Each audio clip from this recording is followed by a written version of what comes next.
जब भी हम अपने देश भारत के इतिहास की बात करते हैं तो स्वतंत्रता संग्राम की बात जरूर होती है। इनमें सबसे प्रमुख नाम था महात्मा गांधी का। उनके इसी शांति, सत्य और अहिंसा का पालन करने वाले रवैये के कारण लोग उन्हें महात्मा संबोधित करने लगे थे। आइए हम अपने इस वीडियो में आज महात्मा गांधी के बारे में आज आपको बताते हैं। यश ज्ञान नॉलेज। दोस्तों, अगर आप हमारे चैनल को सब्सक्राइब कर लें और बेल आइकन प्रेस कर दें ताकि हर वीडियो की नोटिफिकेशन आपको मिलती रहे। महात्मा गांधी का जन्म भारत के गुजरात राज्य के पोरबंदर क्षेत्र में हुआ था। उनके पिता श्री करमचंद्र गांधी पोरबंदर के दीवान थे और माता पुतलीबाई एक धार्मिक महिला थी। गांधी जी एक गुजराती परिवार से संबंध रखते थे, जिनकी पत्नी का नाम कस्तूरबा गांधी था। महात्मा गांधी जी के 4 बेटे थे, हरिलाल, मणिलाल, रामदास, देवदास। तो दोस्तों, वीडियो को अंत तक जरूर देखिएगा।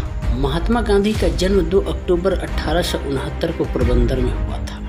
गांधी जी के जीवन में उनकी माता का बहुत अधिक प्रभाव रहा। उनका विवाह 13 वर्ष की उम्र में ही हो गया था और उस समय कस्तूरबा 14 वर्ष की थी। नवंबर सन 1887 में उन्होंने अपनी मैट्रिक की परीक्षा उत्तीर्ण कर ली थी और जनवरी सन 1988 में उन्होंने भावनगर के श्यामल दास कॉलेज में दाखिला लिया था और यहाँ से डिग्री प्राप्त की। इसके बाद वे लंदन गए, वहाँ से बैरिस्टर बनकर लौटे। सन 1894 ईस्वी के किसी कानूनी विवाद के संबंध में गांधी जी दक्षिण अफ्रीका गए थे और वहां होने वाले अन्याय के खिलाफ अवज्ञा आंदोलन चलाया और इसके पूर्ण होने के बाद वो भारत लौटे थे। सन 1916 में गांधी जी दक्षिण अफ्रीका से भारत वापस लौटे और फिर हमारे देश की आज़ादी के लिए अपने कदम उठाना शुरू किया। सन 1920 में कांग्रेस लीडर बाल गंगाधर तिलक की मृत्यु के बाद गांधी जी ही कांग्रेस के मार्गदर्शक थे। सन 1914 से 1919 के बीच जो प्रथम विश्व युद्ध हुआ, उसमें गांधी जी ने ब्रिटिश सरकार को इस शर्त पर पूर्ण सहयोग दिया कि इसके बाद वे भारत को आज़ाद कर देंगे। परंतु जब अंग्रेजों ने ऐसा नहीं किया तो फिर गांधी जी ने देश को आज़ादी दिलाने के लिए बहुत से आंदोलन चलाए। इनमें से कुछ आंदोलन ऐसे हैं: सन 1920 में असहयोग आंदोलन, सन 1930 में अवज्ञा आंदोलन, सन 1942 में भारत छोड़ो आंदोलन। वैसे तो गांधी जी का संपूर्ण जीवन ही एक आंदोलन की तरह रहा, परंतु उनके द्वारा मुख्य रूप से 5 आंदोलन चलाए गए, जिनमें से 3 आंदोलन संपूर्ण राष्ट्र में चलाए गए और बहुत सफल हुए और इसलिए लोग इनके बारे में जानकारी भी रखते हैं। गांधी जी द्वारा चलाए गए इन सभी आंदोलनों को हम निम्न प्रकार से वर्गीकृत कर सकते हैं। सन 1918 में चंपारण और खेरा सत्याग्रह से शुरुआत। गांधी जी द्वारा सन 1918 में चलाए गए चंपारण और खेरा सत्याग्रह भारत में उनके आंदोलनों की शुरुआत थी। इसमें वे सफल रहे। ये सत्याग्रह ब्रिटिश लैंडलॉर्ड के खिलाफ चलाया गया था। इन ब्रिटिश लैंडलॉर्ड द्वारा भारतीय किसानों को नील की पैदावार करने के लिए जोर डाला जा रहा था और इसी के साथ हद तो यह थी कि उन्हें यह नील एक निश्चित कीमत पर ही बेचने के लिए भी विवश किया जा रहा था और भारतीय किसान ऐसा नहीं चाहते थे। तब उन्होंने महात्मा गांधी की मदद ली। इस पर गांधी जी ने एक अहिंसात्मक आंदोलन चलाया और इसमें सफल है। अंग्रेजों को उनकी बात माननी पड़ी। इसी वर्ष खेरा नामक एक गाँव जो गुजरात प्रांत में स्थित है, वहाँ बाढ़ आ गई और वहाँ के किसान ब्रिटिश सरकार द्वारा लगाए जाने वाले टैक्स भरने में असक्षम हो गए। तब उन्होंने इसके लिए गांधी जी से सहायता ली और तब गांधी जी ने असहयोग नामक हथियार का प्रयोग किया और किसानों को टैक्स में छूट दिलाने के लिए आंदोलन किया। इस आंदोलन में गांधी जी को जनता से बहुत समर्थन मिला और आखिरकार मई 1918 में ब्रिटिश सरकार को अपने टैक्स संबंधी नियमों में किसानों को राहत देने की घोषणा करनी पड़ी। सन 1919 में गांधी जी को इस बात का एहसास होने लगा था कि कांग्रेस कहीं न कहीं कमजोर पड़ रही है, तो उन्होंने कांग्रेस को डूबती नैया को बचाने के लिए और साथ ही साथ हिंदू मुस्लिम एकता के द्वारा ब्रिटिश सरकार को बाहर निकालने के लिए अपने प्रयास शुरू किए। इन उद्देश्यों की पूर्ति के लिए वे मुस्लिम समाज के पास गए। खिलाफत आंदोलन वैश्विक स्तर पर चलाया गया आंदोलन था जो मुस्लिमों के कालिफ के खिलाफ चलाया गया था। महात्मा गांधी ने संपूर्ण राष्ट्र के मुस्लिमों की कॉन्फ्रेंस रखी और वे स्वयं इस कॉन्फ्रेंस के प्रमुख व्यक्ति भी थे। इस आंदोलन ने मुस्लिमों को बहुत सपोर्ट किया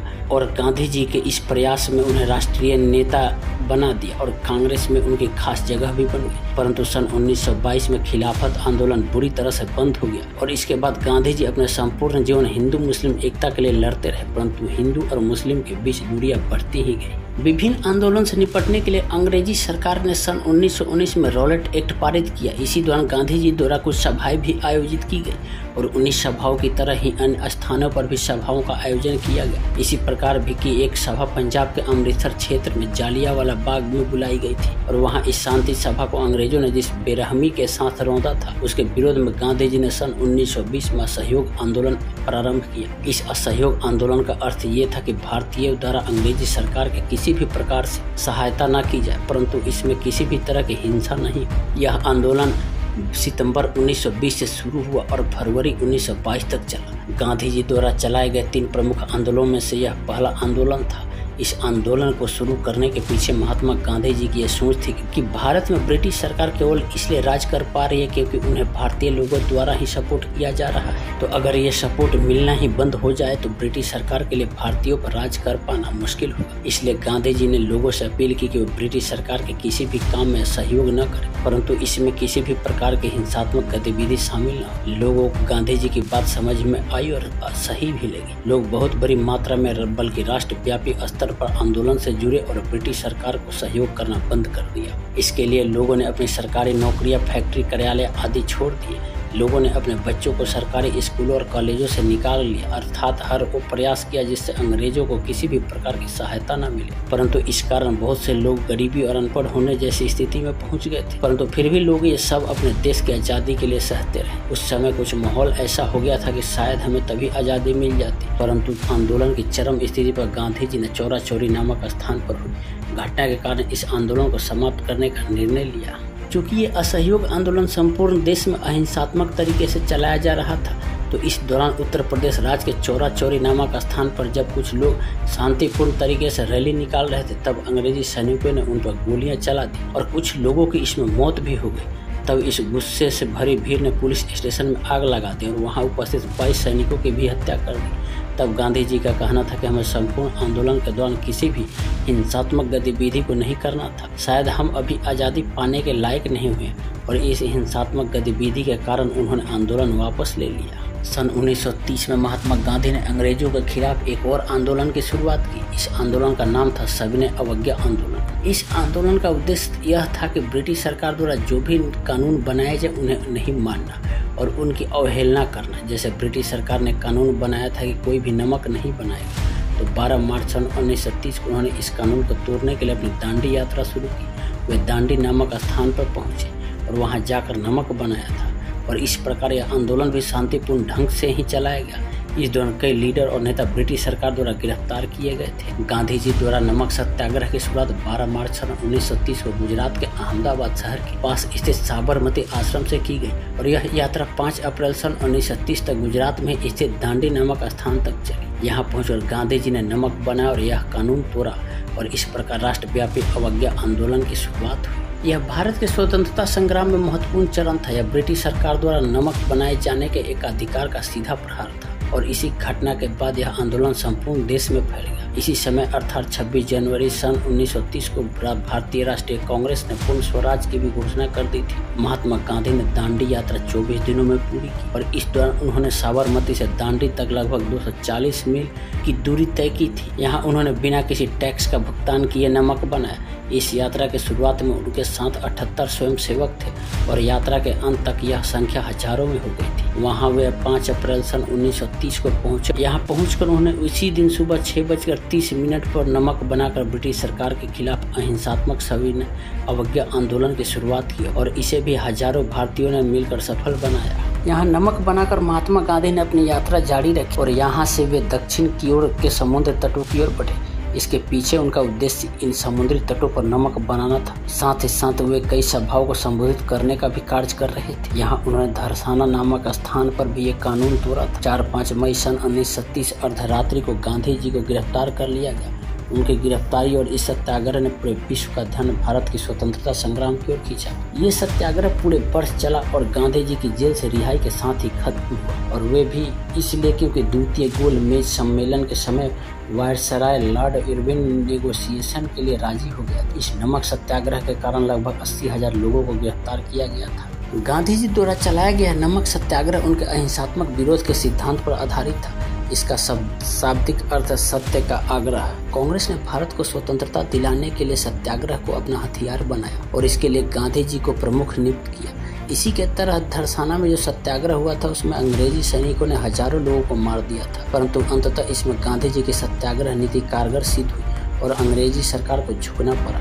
इस सत्याग्रह का American activist Martin Luther, James Bevel आदि पर बहुत ही गहरा प्रभाव पड़ा, जो सन 1960 के समय में रंग भेद नीति, काले और गोरे लोगों में भेदभाव और अल्पसंख्यकों के अधिकारों के लिए संघर्ष कर रहे थे। जिस तरह यह सत्याग्रह और अवज्ञा आंदोलन फैल रहा था, तो इसे सही मार्गदर्शन के लिए मद्रास में राजगोपालाचारी और उत्तर भारत में खान अब्दुल गफ्फार खान को इसकी बागडोर सौंपी गई। 1940 के दशक तक आते आते भारत की आज़ादी के लिए देश के बच्चे, बूढ़े और जवान सभी में जोश और गुस्सा भरा पड़ा था। तब गांधी जी ने इसका सही दिशा में उपयोग किया और बहुत ही बड़े पैमाने पर सन 1942 में भारत छोड़ो आंदोलन की शुरुआत की। यह आंदोलन अब तक की सबसे बड़ी आंदोलनों में सबसे अधिक प्रभावी रहा। यह अंग्रेजी सरकार के लिए एक बहुत बड़ी चुनौती थी।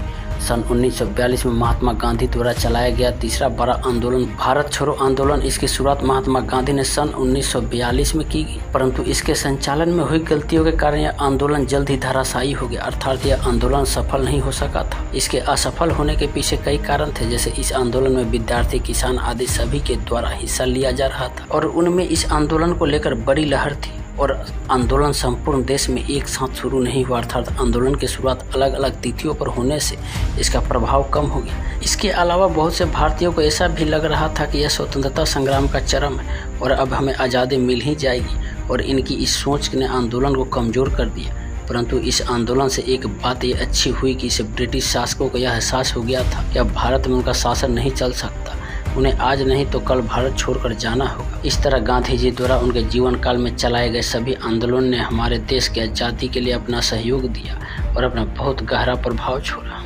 गांधी जी एक महान लीडर तो थे ही, परंतु अपने सामाजिक जीवन में भी वे सादा जीवन उच्च विचार को मानने वाले व्यक्तियों में से एक थे। उनके इसी स्वभाव के कारण उन्हें लोग महात्मा कहकर संबोधित करने लगे थे। गांधी जी प्रजातंत्र के बड़े भारी समर्थक थे।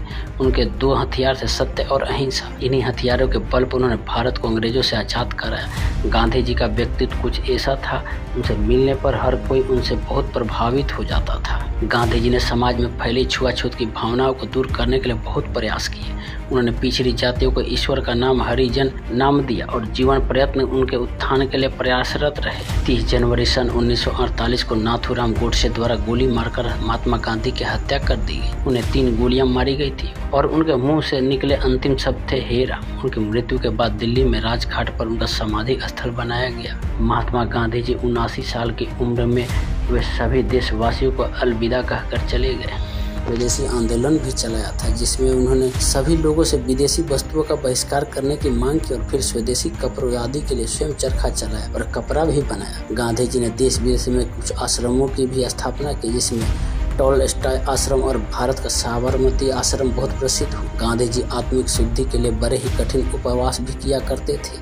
गांधी जी ने जीवन भर हिंदू मुस्लिम एकता के लिए प्रयास किया। 2 अक्टूबर को गांधी जी के जन्म दिवस पर समस्त भारत में गांधी जयंती मनाई जाती है। इस प्रकार गांधी जी बहुत ही महान व्यक्ति थे। गांधी जी ने अपने जीवन में अनेक महत्वपूर्ण कार्य किए। उनकी ताकत सत्य और अहिंसा थी और आज भी हम उनके सिद्धांतों को अपनाकर समाज में महत्वपूर्ण बदलाव ला सकते हैं।